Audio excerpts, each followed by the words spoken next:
Welcome learners, welcome to all of you in once again my channel which is named Focus to Education with Priyam Bada। तो अपने संक्षिप्त video में आप सभी, जैसा कि हम सभी जानते हैं, मैं एक चर्चा कर रही थी मापन के स्तर के बारे में। तो मापन के स्तर 4 होते हैं, जिनमें से हमने 3 को कवर कर लिया। चौथा मापन का स्तर पढ़ना है अनुपातिक मापन।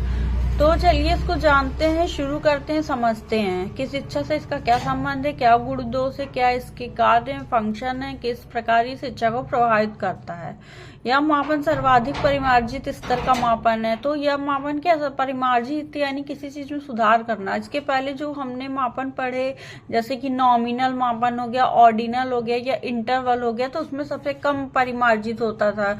अब इसमें क्या होता है, इसमें सर्वाधिक परिमार्जित मापन होता है अनुपातिक मापन, यानी रेशियो मेजरमेंट इसको इंग्लिश में बोलते हैं। तो ये सबसे ज्यादा सुधार इस मापन में होता है। इस प्रकार के मापन में अंतरित मापन के सभी गुणों के साथ साथ परम शून्य या वास्तविक शून्य की संकल्पना निहित रहती है। इस प्रकार के मापन में क्या होता है, आंतरिक मापन जो होता है यानी इंटरवल मापन के जो सभी गुण हैं कि उसके साथ साथ परम शून्य एब्सोल्यूट जीरो तथा वास्तविक शून्य यानी ट्रू जीरो की संकल्पना निहित रहती है। तो परम शून्य क्या है, किसी चीज के व्यक्तित्व को एकदम रहित कर देना, उससे मतलब वो उसका अस्तित्व ही खत्म हो जाए, तो उसको परम शून्य हम बोलते हैं। परम शून्य वह स्थिति है जिस पर कोई गुण पूर्ण रूपेण अस्तित्व विहीन हो जाता है।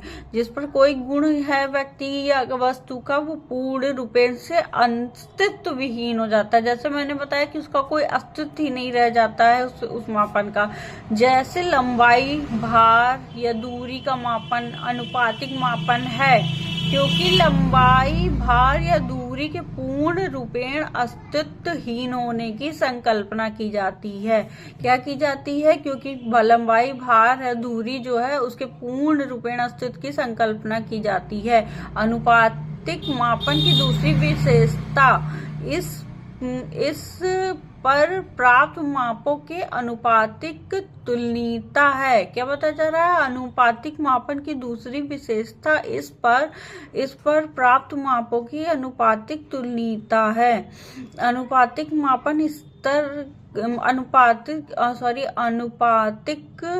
मापन द्वारा प्रयुक्त मापन की दूसरी विशेषता इस पर प्राप्त मापों की अनुपातिक तुलनीयता है। अनुपातिक मापन द्वारा प्रयुक्त मापन परिणामों को प्रयुक्त के रूप में व्यक्त करने में असफल होते हैं। जैसे 60 किलोग्राम भार वाले व्यक्ति को 10 किलोग्राम भार वाले से दुगनी